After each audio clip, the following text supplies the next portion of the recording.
Welcome, people of YouTube and beyond.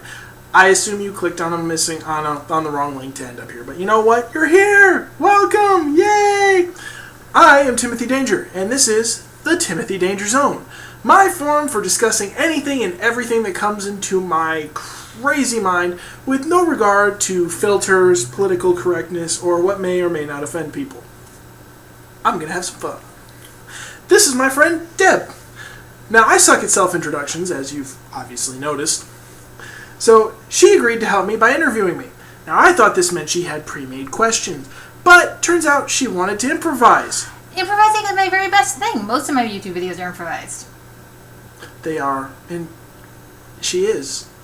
But, so I was like, no, I need some serious questions. I want to delve deep into what is Timothy Danger, preferably without actually, cracking my ribs and going in there. So what we settled on is we're going to start out the interview with the first 5 questions being Naramon's YouTube survey 2013 from Alex Day. So, agreed on was a little harsh. I mean, it was more like, hey, Tim, we're going to do this! I was like, okay. I think he's funny. I think the world needs to know. Dude, you had me laughing so hard yesterday, I literally fell to the ground and was rolling around trying to breathe. This actually happened. Without any further ado, question number 1. What is your biggest fear? I've thought a lot about that, and I've come to the conclusion I have 2 fears. The first is anything I can't fight. In an action movie, you've got that, at first you can't fight it, so you're all running, and everybody's like, oh my god, and all the black people are like, oh god, not me! Like I said, this is going to offend some people. Tough. But then there's always that one guy, he's like, oh, look at this book I just happened to find. Look what's on page 1. What it is. Page 2. Instructions on how to kill it. Good thing they're not from IKEA. Because, then you'd be like, stab the monster. Where? Put this here. Twist. I don't think this is working. I think he likes it. I mean, the second one is being the first casualty in a zombie apocalypse. I'm sorry, that's just embarrassing. I mean, I have the zombie survival guide. I've got stuff. I'm ready for this. I'll admit to a little disappointment when December 21st, 2012 didn't bring about the zombie apocalypse. But, I'm ready for this. So being the first casualty or one of the first casualties, I'd be like, I can't believe this. Freaking idiot. I'm gonna go eat that guy's brains because I'm pissed. Okay, then. You heard it from here first. Question number 2. How did you find out that Santa wasn't real? A lot of people say Santa isn't real. They're lying. Well, they're not lying because lying implies that they... Incorrect. They're just incorrect. They're wrong. Ignorant. Santa is real. He's the spirit of Christmas. He is the magic in Christmas. The perfect moment with the person you love. The peace and quiet when you just want to kill your Christmas family. Carols. We totally should be queuing up Christmas carols. We're No going to see if we Christmas can queue carols. I have no clue how to do this. Like I said, first channel. But anyway, Santa's real. He brings you magic on Christmas. Maybe not a toy or anything like that. That's okay, yeah, that might or may not be your parents, depending on how old you are when you're watching this video. But I believe Santa's real. Because I want that job. I want to be the big red Christmas ninja. It's like, fill the stockings. Disappear. And I'm back for the cookies. And 1 sip of milk. I mean, seriously, what's up with that? But anyway, Christmas ninja real.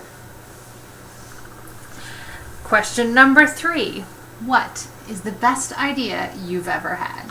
The downhill bed luge ski jump fencing tournament between 2 teams of 2 people each. 2 queen-size beds next to each other on a San Francisco hill down into the bay. Tiny little rickety wheels, the ones you put on, the really cheap ones you put on your bed when you can't afford a nice oak headboard to tie your girlfriend to.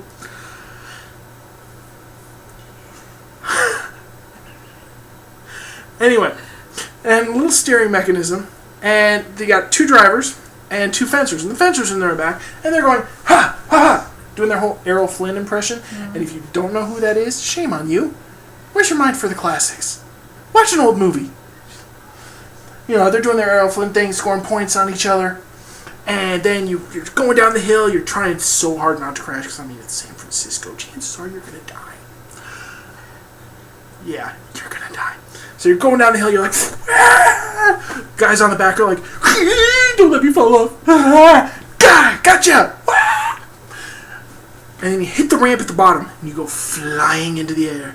And it is a beautiful moment, which I would definitely show in slow motion, just for the fear on their face, you know.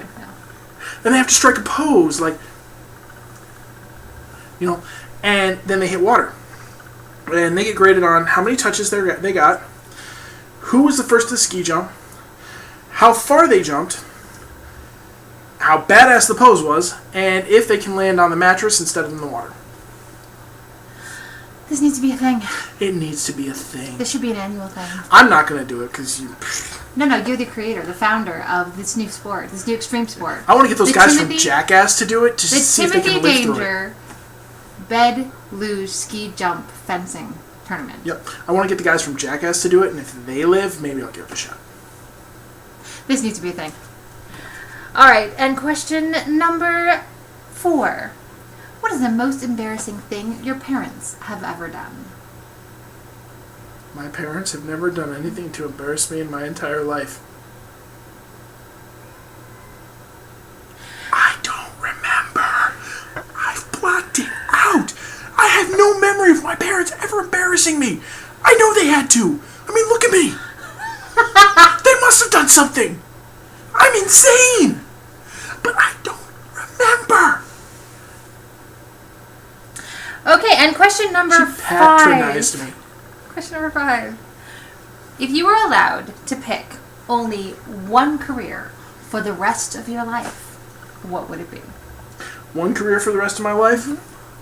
I want my own badass space gunship, my own set of power armor, and I'm hitting that astral horizon. None of you will ever see me again. I will be a space ranger. I will save people, I will conquer people, whatever I feel like at the moment. It really depends what amuses me most at that given time.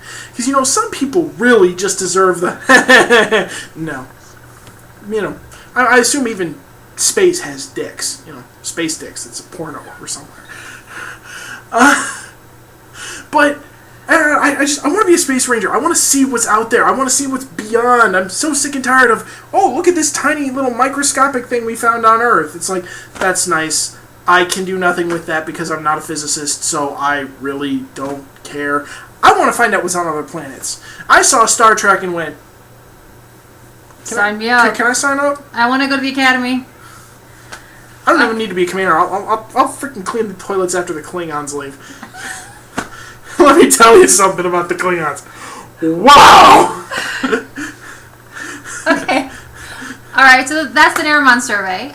Let's go on with it since I get the feeling that you want to do a little more... Yeah, I really feel like they're not getting the full essence of Timothy Danger.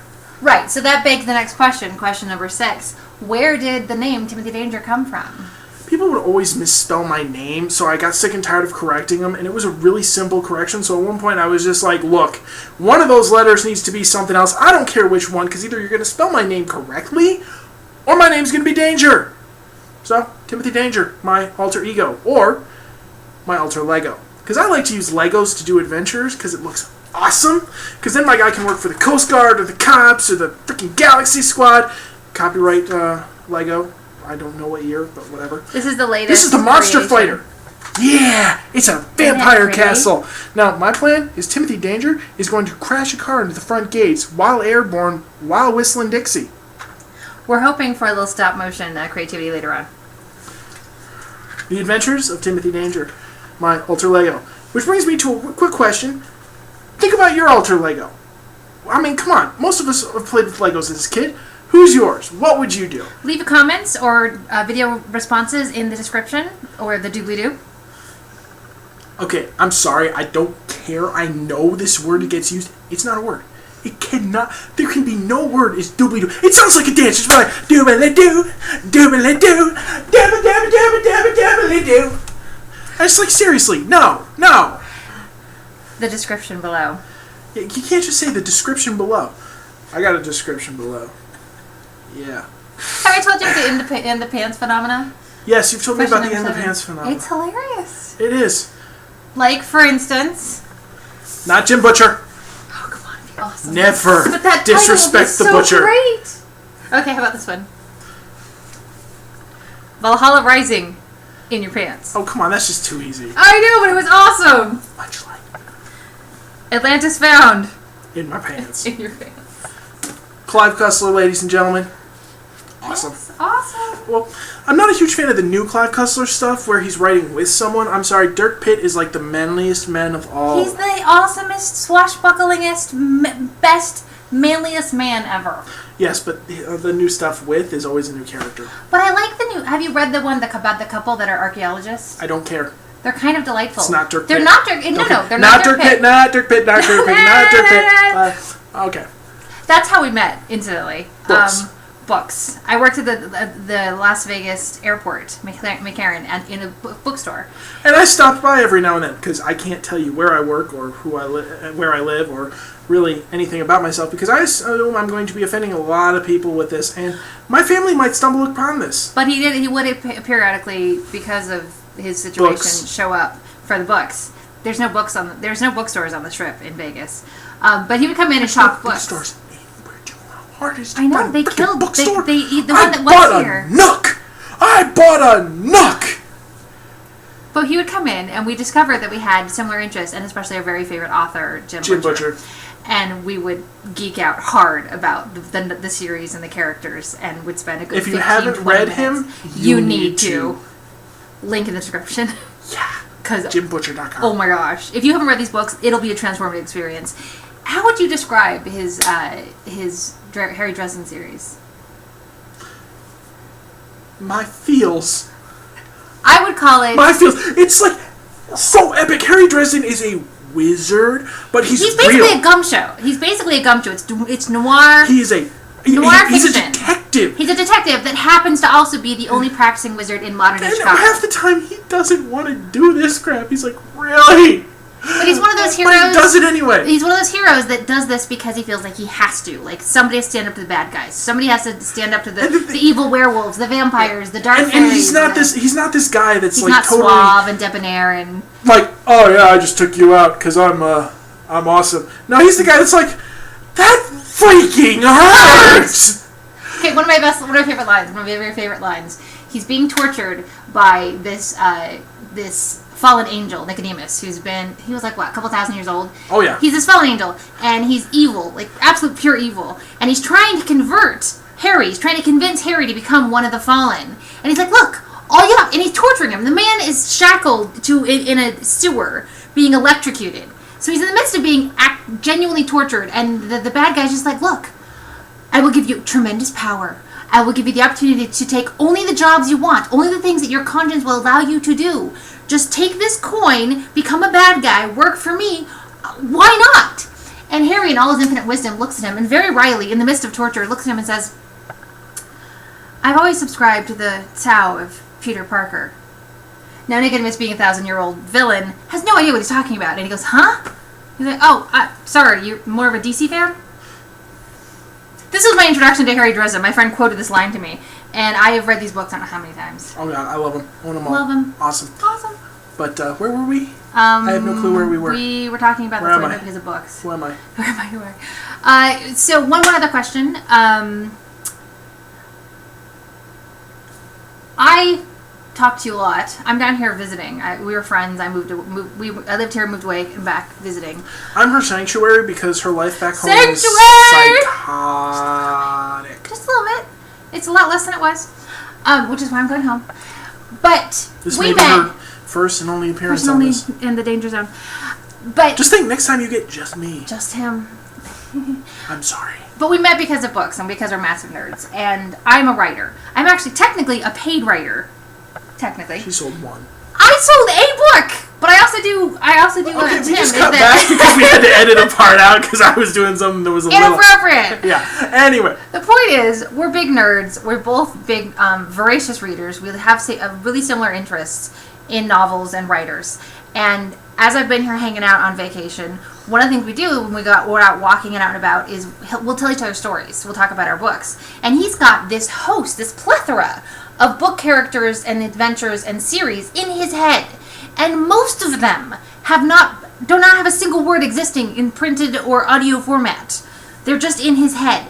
And he tells me these stories and these rousing adventures, and he's a very good, great storyteller, and he, gesticulates, as you've seen, he, gets all into it.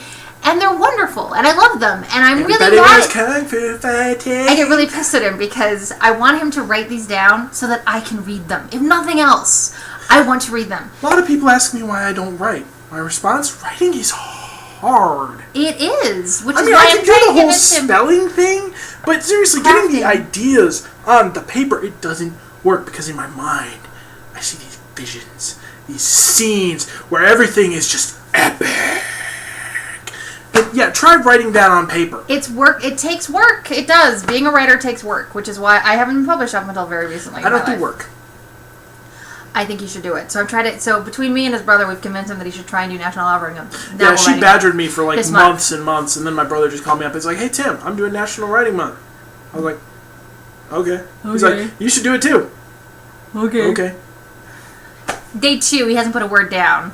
I'm at 3,645 words after day 1. So I'm trying to convince him he needs to do this. I'm sorry. Assassin's Creed 4 just came out. I am an assassin pirate. Yes. Arrgh. Yes, he is. I can attest to him playing this game. I love this game. Blood. I'm like, die. For hours. And hours. Yeah. Keep me up till 4 in the morning with him playing. Point is, very creative fellow. I'm very fond of my friend Tim. I think he's hilarious, and I think the world at large needs to know, or at the very least my friends, because he's here and they're back where I live up in Oregon. So if nothing else, I hope that my circle of super nerd friends will get a good introduction to my friend Tim. So, the Timothy Danger Zone. Now comes the point where you click on something else, because let's be honest, you probably didn't get here intentionally. Don't forget to be awesome. See ya. Bye.